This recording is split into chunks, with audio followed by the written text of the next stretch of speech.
We're not talking about blue Christmases. We hope your Christmas is going to be merry and bright. And speaking of merry and bright, here's Steve Massengale, Lubbock City Councilman, District 4. Morning, Steve. How are you?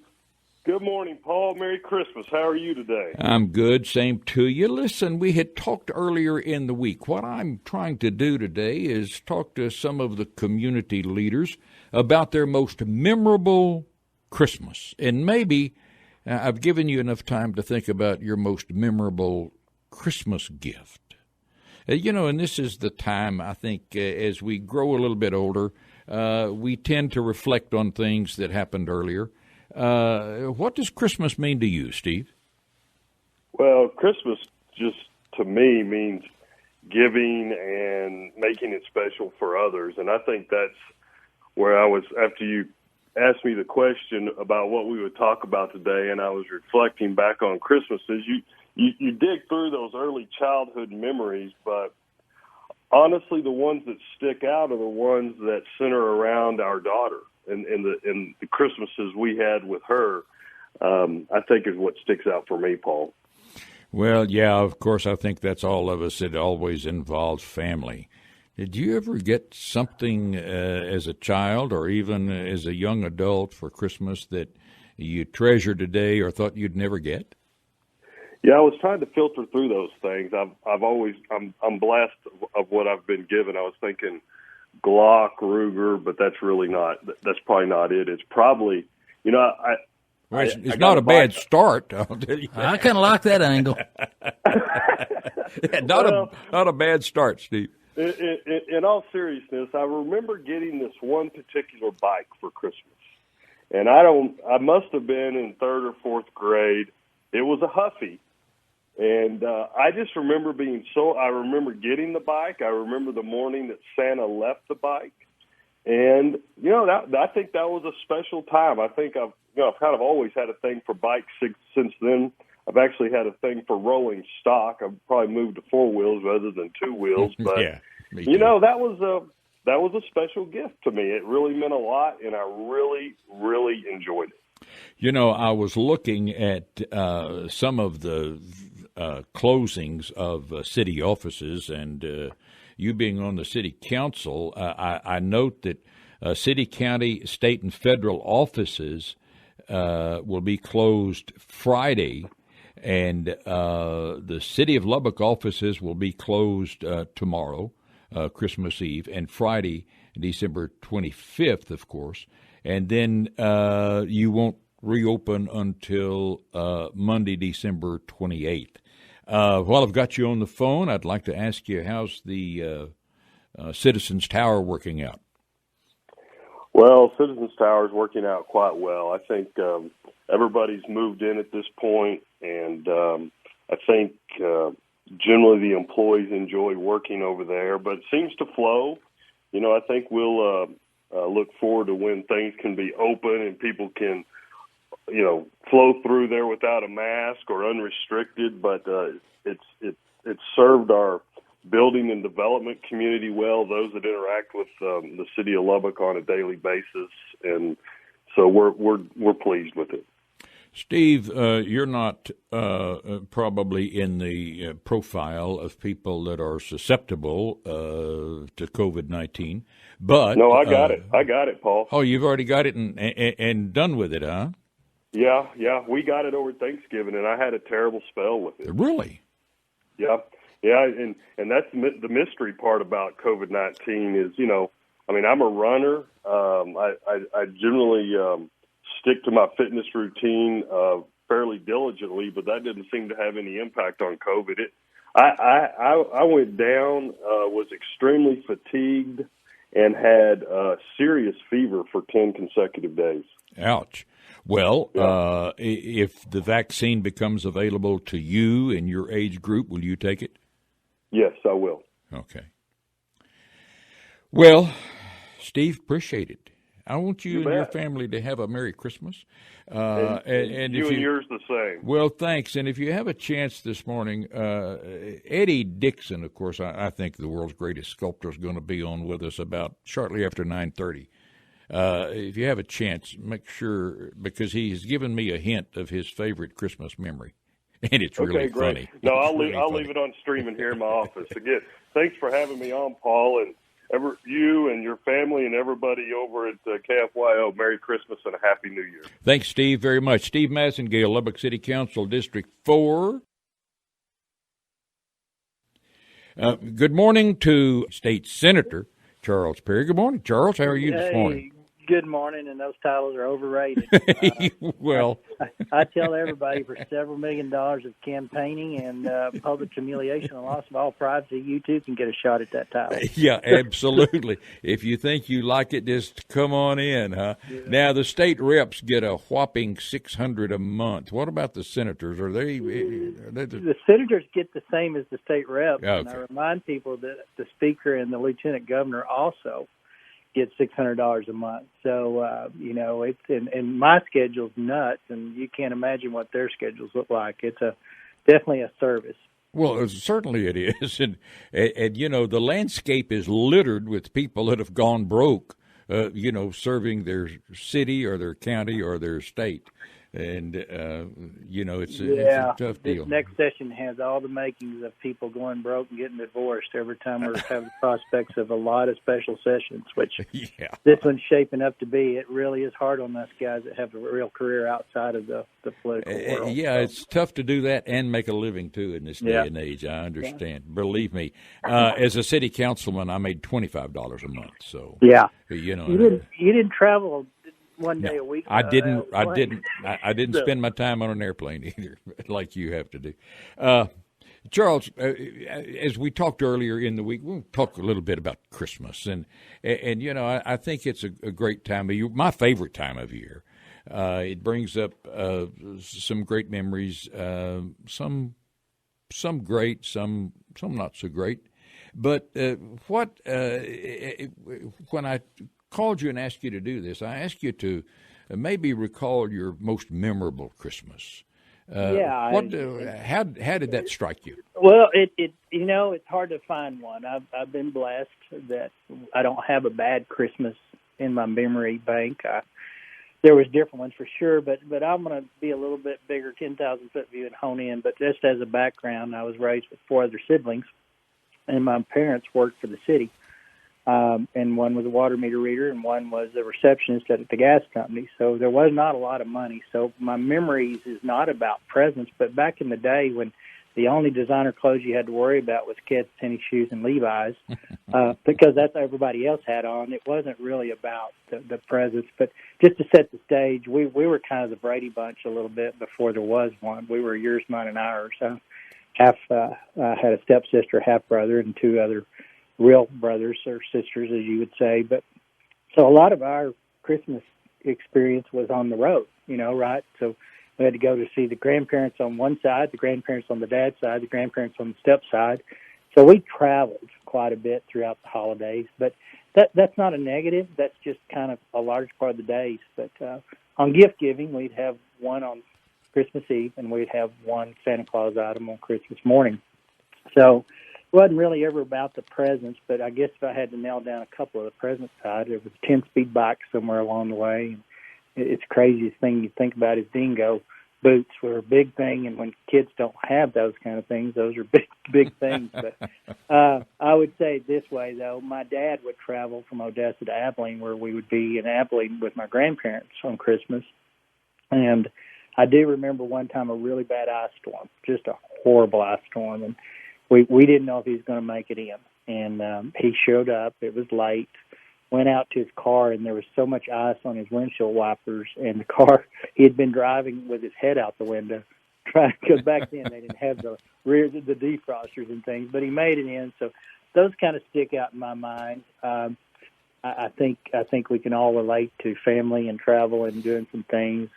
It's this Christmas spirit, though. If you really hone in onto it, Christmas has a way of healing, if not for just today, the hurt inside of a family, right? Families try to come together, and they're focused on each other, usually centered around a tree of some sort, possibly, hopefully, around the Christmas story and Jesus Christ's birth and those kind of issues. But it brings you together, and it sets all those family differences aside and all those things that, life deals with sometimes. But I think just having that family side, and then I got to say real quick that we are grandparents now 4 times over.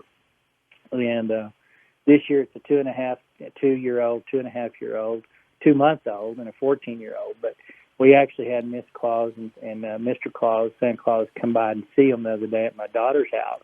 And my little 2.5-year-old and 2-year-old just went nuts. It was so much fun. So I think that probably almost replaced all of my personal experiences of Christmas, to see those kids just get so excited and so engaged in storytelling and just having a ball. So I there's nothing like grandparents.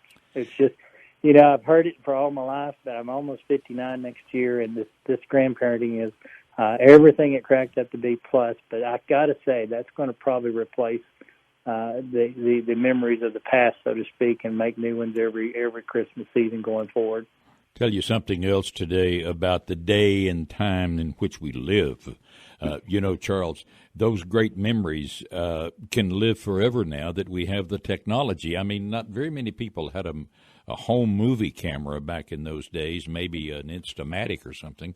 But now with these iPhones and all of their great capabilities, one of these days you're going to be able to totally embarrass these grandkids when they bring that boyfriend or girlfriend home and you show them these movies. I've got an album building, but I will tell you something that's a little unique. The Red Ryder BB story. I had BB gun early on, but you remember Atari and Pong and Frogger kind of came out, and that was the predecessor to all these video games. And I remember playing with that on a black and white TV for about a day. And after that, we were kind of done with it and went outside and played. Well, yeah. we were not mesmerized by the black and white ping pong ball going back and forth. We thought it was kind of cool, but I don't know if it's black and white TV or the technology itself, but there is a little bit difference. We still valued a lot of outside time, playing together, kick the cans and stuff. And when the cousins, so just to kind of bring that in perspective, my mom grew up in a family of 12. My grandmother grew up in a family of 11. So when we said we traveled to see Grandma, we had hundreds of people in little bitty 900 square foot homes coming in and out between the families and the kids and the grandkids and the cousins. And I remember my parents sitting up till 3 o'clock in the morning playing 42. Oh, yeah. And listen to those dominoes shuffle. So as kids, it's funny what sticks in your mind, but I remember those things specifically, just being, it's the family environment around Grandma making pies and all the other things that go with that. It's just special. And my kids were young enough, they got to see a part of that. My grandparents have been gone now, so they got to see a glimpse of what the simplicity and the innocence and just the general desire to be in the presence of all your family. And that's unfortunately not quite the way it is a lot of places now. A lot of family units are not what they used to be. So, we've got blessings beyond deserved, but at the same time, we need to recognize this is a sad time for some folks for sure. But Thanksgiving is actually my favorite time of the year because it is more family centric, and I like food, so it's a good day. But Christmas is about Christ.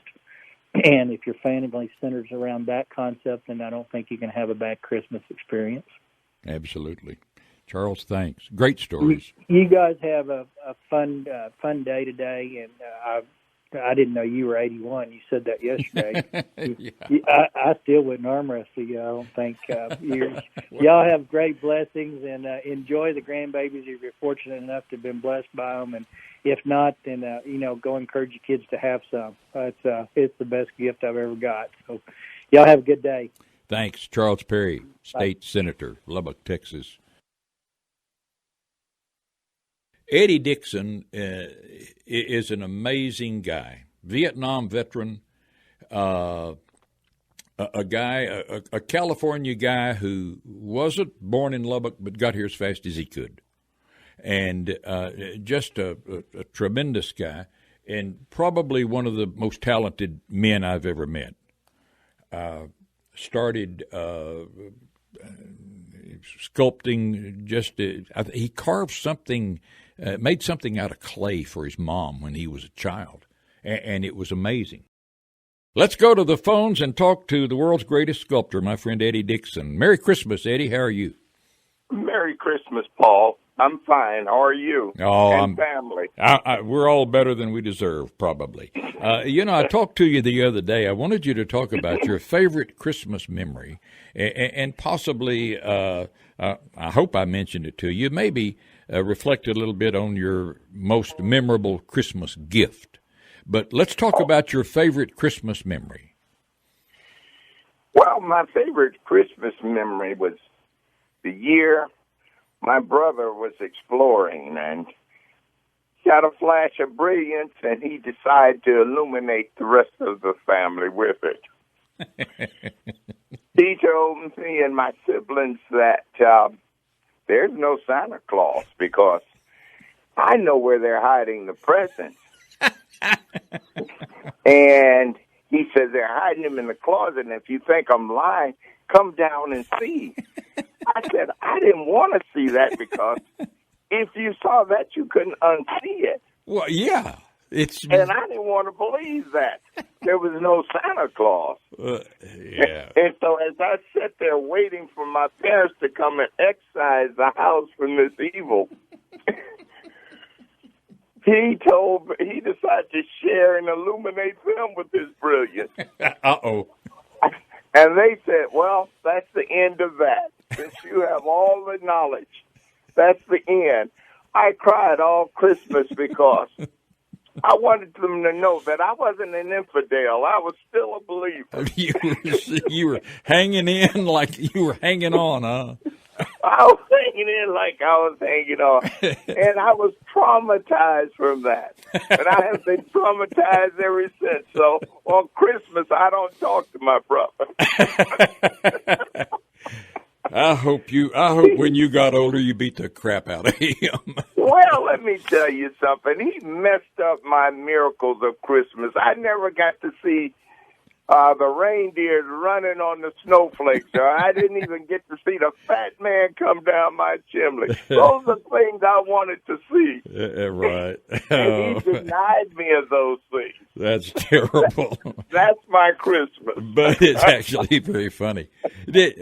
Over the years, Eddie, you probably, like me, you were probably not a member of a wealthy family. Anything stand out as far as a Christmas gift from you being a child all the way to adulthood? Yeah. I remember, now, if you're speaking of gifts, I remember one year I got a Schwinn bicycle. And I got a set of Roy Rogers cat pistols. Wow. A Schwinn was the Cadillac of bicycles. I know it, and it was my silver. And I rode through the community, rescuing all the damsels in distress, and out shooting every crook there was around. I was enforcing justice for the law.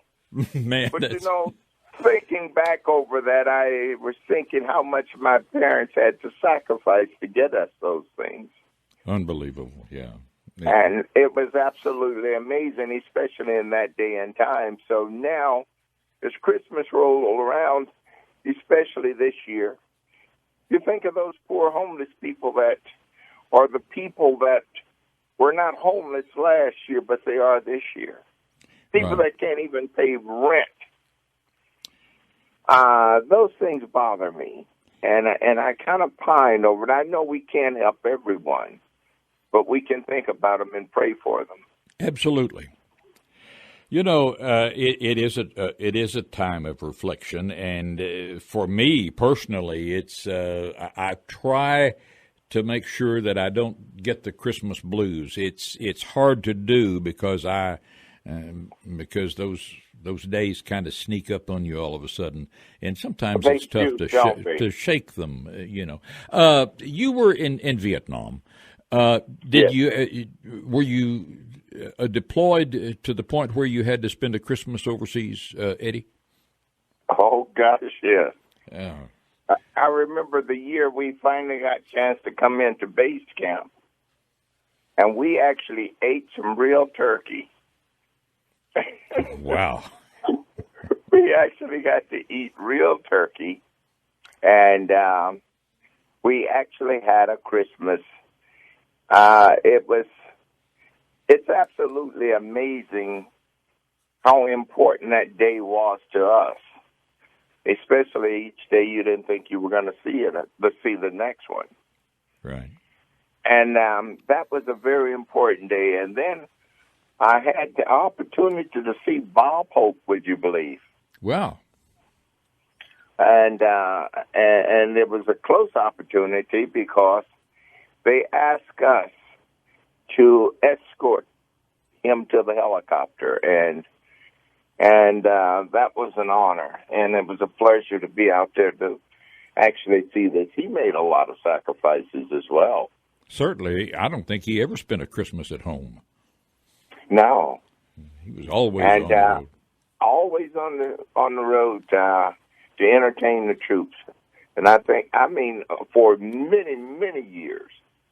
And I thought that was absolutely amazing.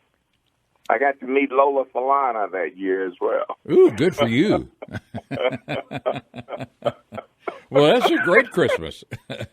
Boy, what a looker she was. Yeah, that was a great Christmas for a quick second. Eddie, I know that I know a lot of people know your work and are familiar with your work. You probably got several projects working right now. What's going on in your life on the business end of the spectrum? Well, and when you have opportunity to come by the studio, I'm working on Emily Morgan. I'm finishing that up for the, the Riverwalk in San Antonio, and I'm also working on the West Point piece. Oh, okay. Up on the Hudson, huh? Yeah, the piece that I'll be doing, yeah. And I'm kind of in the process of doing his head and face right now, so I think that would be something I want you to see anyway. I ask you to come by whenever you have a break or an opportunity. And come visit me, see my progress. I certainly will. For the uninformed, maybe, or for the folks that can't associate, tell us who Emily Morgan is. Oh, Emily Morgan is known AKS as Yellow Rose. The Yellow Rose of Texas. The Yellow Rose of Texas. All right. And I'll be doing her for, the Riverwalk. I have seen San Antonio. I've seen that work, and it is absolutely amazing. Thank you. I don't think she was as beautiful as you've made her. I would like to hope so. You're right. But, maybe you're right because, I looked at a lot of the photographs of us when we were in high school. I can't figure to this day why we look so dusty. Dusty? That's a new term. We didn't look nearly as good as the people do today, so maybe she didn't look so good. Eddie, thank you. Merry Christmas. Okay. Merry Christmas to you all and Happy New Year. You too. Take care. I'll do it. Thank you. Eddie Dixon, one of my very best friends. I was astounded when I met Eddie Dixon, and his work is just incredible. Good morning, Sheriff. How are you this morning? Paul, can you hear me now? I can hear you great, loud and clear. 4x4. How are you doing, Sheriff? Doing great, sir. I hope everything's going well for you as we're into Christmas. Yeah. You got big Christmas plans, or is it just another work day? Well, we're going to try to avoid the work, but in my business, that's always subject to change without notice. But right. Families all coming in or on their way in now, so we hope anyway for we don't like to use the word, but a queue time over the next few days. I understand. How long ago? You've been sheriff now for, let's see, two elections? Three, technically. Three elections. Okay. Kind of getting worked into the job now, aren't you, huh? Yeah, there's not too many mysteries, I don't think, left.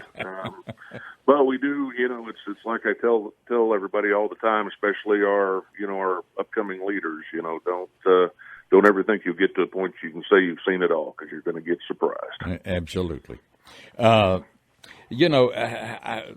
like to ask you a dozen questions about our gang problem, about other things, but let's focus first. I decided this morning, as I told Chad I'd sub for him, that I wasn't going to talk about politics or a lot of things, but I want to talk about Christmas for a change, and all of us have special Christmas memories. Do you have one that stands out for you? Well, it's interesting. After you called and asked about this, and I thought that was going to be a really easy question to answer, but when you stop and think about it, it's like, wow, that's really not a real easy one. When you think about the phases of life, I guess at this point, we've got to where you think about when you were young, and Christmas was one thing, and then you grow up, you get married, and that changes that up a little bit. And heck, I can think of several Christmases overseas, and I will say that Christmas in Hawaii is not a terrible thing by any stretch. Well, no. But neither here nor there, they're all special, in each way. And I don't like to sound like I'm wavering at all, but, to just try to figure one in particular out more than anything, I was really just drawing a blank. Because again, they've all been, very good in their own way. Yeah, I think that's true with everybody, because once you start picking and choosing, you feel like that, one that's equally as special is going to be left out. I know that it like I say, I'm much older, of course, and I've lived through about 81 Christmases, and so it's it's different for everybody, and everyone is special in its own right. Any special Christmas gift that you remember? Well, and again, that was another question I thought about long and hard, and I think the ones that because also that's one of those things that to listeners, especially family members, they could get upset if I said the wrong thing. No. Right. Yeah. But no, I really did think on that. The one thing that's a constant, especially in my adult life, is always that I can always count on every Christmas. I'm going to get a letter from my mother, and that's going to be everything from pride and praise to a few motherly reminders, especially the older I've gotten. But neither here nor there. It's always something special I can expect to see, each time. And, outside of that, the things that stand out to me is, of course, if you see those special family items and when they pass to you, and I know, that's come to me a few times during the holidays, whether it's, something from one of my parents' collections or whatever the case. And again, it's you don't want to, kind of put one gift up against another, but, again, it's an interesting time because I'm thinking of everything from my youth and rattling those boxes of hoping for whatever the latest and greatest toy was going to be to, again, when you get a little older and you get to enjoy watching the younger ones, have those moments as well. Yeah, you go through stages with children and grandchildren, and it's difficult to pick.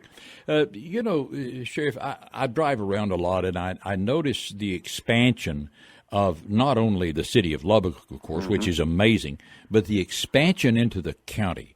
Your workload has doubled or tripled in the years that you've been Lubbock County Sheriff?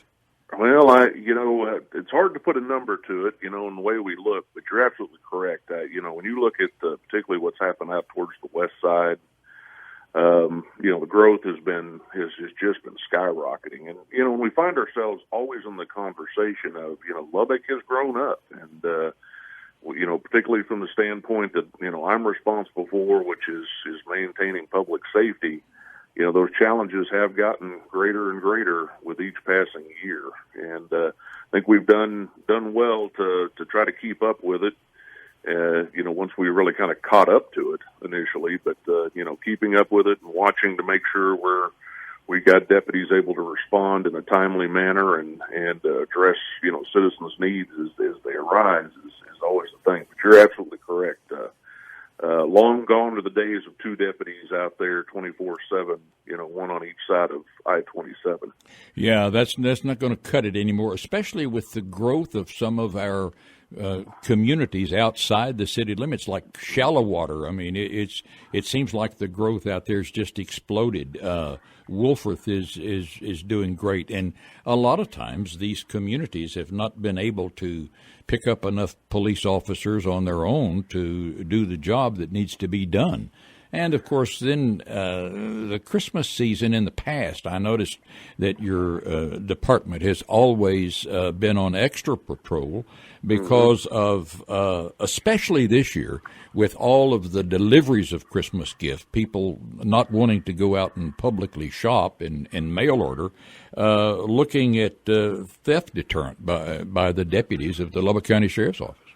Absolutely. We like to go after the porch pirates, especially this time of year. And nothing more despicable than knowing, people that would literally go break into a house and just empty the contents underneath the Christmas tree. But nonetheless, it's why we've always maintained Operation St. Nick, as we call it. And I always say, two facets, the deterrent side of it. But then we've got those folks that you're not going to see that are there to actually catch the individuals, because it's not just enough to, like I said, shoo them off. We want them caught, and we want them spending their time in a place that Santa doesn't typically visit. Good point. Things like Ring doorbells and things, they've helped, haven't they, with the explosion of video? I believe so, absolutely. And not to mention, the neighborhoods have changed. Their dynamics have changed now to where there's a lot more interrelationships within the neighborhoods. People are watching each other better, watching their property better. I always say the people who know who should be in the neighborhood live there, and they're the best bird dogs we have. If they see strangers kind of moving through that they're not used to seeing, and they can get in contact with us, and we can get somebody out there to make sure it's not somebody that's up to no good, because this time of year, we always typically see those increases. If you see something, say something, right? Absolutely. All right. Sheriff Kelly Rowe, Lubbock County Sheriff. Sheriff, thanks for taking some time this morning. I know you're busy, and I know you've got a lot of irons in the fire, and we appreciate you taking just a couple of minutes to visit with us about the Christmas season, and I know your wish is the same as mine for everybody within the sound of our voice, and that's a Merry Christmas. Absolutely, Paul. And again, thank you for having me. It's always fun, and yes, Merry Christmas and a very safe holiday season to you, your family, and all the listeners out there. Thanks. Lubbock County Sheriff Kelly Rowe this morning here on KFYO. John Frullo is a state representative, and he joins us this morning here on the Chad Hasty program to talk about memorial things that happened around the Christmas season. Now, John's not a Texas boy by birth. He's from Wyoming. He's from cowboy country. And good morning, John. How are you? Good morning, Paul. That chuckle was partially for what you just said and partially for thinking of you running. Oh, man, I'm telling you. Maybe Francis chasing you around the kitchen with a rolling pin or one of those iron skillets, I could see. But, as long as it's not that butcher knife that she has. Anyway, how are you today? I am doing well, thank you. Yeah. Yourself? Better than I deserve. Christmas coming up, and we've been talking to a lot of folks this morning about their most memorable Christmas. And, for many of our guests this morning on the phone, John, it's been a tough call. It's hard to nail one down. Have you been able to? I thought about it a little bit since we first visited, and I really haven't. It's almost like, I'm one of these people that I don't necessarily have a favorite color, a favorite band, a lot of favorite things. I think it's so many of them are just so, whether it's you talked about presents or the best memories, and a lot of them go back to being a youngster, I think. I did hear Senator Perry on there a little bit, and it's more of a family deal. My brother and I, his name is Pete, and so they used to call us Pete and Repeat. We were about the same age and got into the same amount of problems, and so we had a lot of fun. I remember one time where it was the Christmas that we got Tonka toys, and we probably spent about, you walked out there, and of course the living room was just packed with all these boxes, which were pretty big because back then they built real Tonka toys, and they were metal, and you could almost put one person in one and push them around. So we played with those Tonkas for probably about an hour, and then we played for the boxes in the boxes for the rest of the day. Well, yeah, sure. So that was kind of fun. But then also having Christmas with my sons, it was it's just so neat to watch them, and I guess watch that circle of life and. Them having fun and doing things, and of course, just watching their expressions and looking back at those pictures. So I think it's family based. Sure. Did you have a lot of white Christmases in Wyoming? I think they were all white. Up there, it's whether or not it was fresh white. You probably had some white Easters in Wyoming, didn't you? I have seen it snow every month of the year in Wyoming. That's beautiful country. I spent a month one night in Cheyenne, and but it's beautiful country up there. It really is. When you get out of Denver and get into those low rolling hills, and then of course that great mountain range out to the west of Cheyenne, it's really nice, beautiful country up there. And the trout fishing is magnificent. It really is. It's unbeatable. Well, I know that there seems to be a lot of pressure building on the next session. What are the big things coming up in Austin? Well, of course, the big thing is always and will be in this year especially is money, sales tax revenues. Where are they going to be? I think we'll see a lot of. I know we'll see discussion on that. We'll see a smaller budget, I believe, than the last one we did, which was over $250 billion. $250 billion. We're going to see things that have to do with COVID, whether it's whether or not there's authority to do what we're doing. How should we divide that? What else can we do? A lot like when we had Hurricane Harvey. I mean, it's not like it's the first hurricane that Texas has ever seen, but there was a lot of different things that came out of that. So, and it's going to be different from the way we handle the business, how we interact, what we do, how often we're together. Quite a few of the people are in that age group that is highly susceptible to bad outcomes. It's not like a younger person, very few that get it and don't even know they have it. So I think that, we've got a lot of different issues coming up, how we're going to interact, what we're going to be doing, what we're working on, but budget will be important. And then we have, the normal things that have always kept us fairly busy, and part of those over 7,000 bills that are filed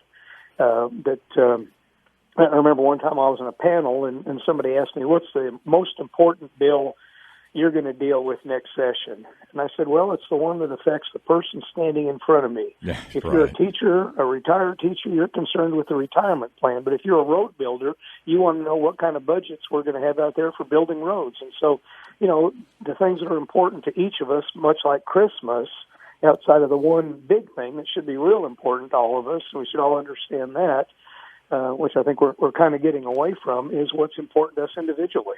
It's interesting because, when you talk about, $250 billion, $10, $20 billion here and $1 billion, so pretty soon you're talking about some real money, right? Yes, sir. Well, it's interesting, and I know that the COVID the thing has kind of put a halt on a lot of the sales tax income, and I think that's going to be interesting. I think the depressed oil prices are going to play a part in the next budget for the next 2-year period. What do you see? How do you view the infrastructure in Texas right now? Our county roads, our farm to market roads, the state highways that the state of Texas is responsible for. Well, I think, if we look at, looking at our area here in Lubbock has done a great job, the city working with the state and building things like the Marcia Sharp Freeway, but getting out on the front end of that and saying, we're willing to put money into this now for something that's not going to happen 10, 20, 30 years down the road. And that's the vision that that we have to have when we're working on those road projects. It's not you decide you want a road today and you build it tomorrow. Those things are many decades out oftentimes. And so in our area around here, we do pretty good. We have a little bit of problem, and I think we've worked out a number of those issues with the salting of the roads and who's responsible. The state has certain roads, city has certain roads, and so they've got to work together and figure out what's happening there and what the best way is. And I think we've got some changes coming up on that, or some things that are going to be implemented and working a little better as you get further and further out. We're doing a good job, but the roads are getting older. We've got and have been for the last decade over 1,000 people, 1,000 new Texans each day, and so we're putting more weight, more miles on that infrastructure. Up till COVID, anyhow, where I think that's probably down a little bit, but. So I think we've got plans that we have to work on, roads that we have to build, where we're going to put money in, and there's definitely no shortage of where people want that money spent. Right. And, of course, most of us want it spent, close to us where we can benefit from. Sure. But I think that there's kind of a plan. It's just, we're going to run out. We run out of money before we get to everything we want to do, and that's in whether we're talking roads or any other area. All right. John, I want to take this opportunity to wish you a Merry Christmas and a Happy New Year. And I know you've got a busy 2021 looking at you, and good luck, big boy. I think we do, and I think that, the main thing, I wish you and Francis the best and your family. I think that all of us need to remember what the best Christmas present we ever got is, and I think too often we forget about that. Right. Absolutely. And, you just pull out that big, thick book that's a number one seller, probably on everything but the New York Times list, and I say that facetiously, and maybe look at that and look at the present that we got there, and everything else is really what is the second best present you've ever got. All right. John Frullo, State Representative, Lubbock, Texas.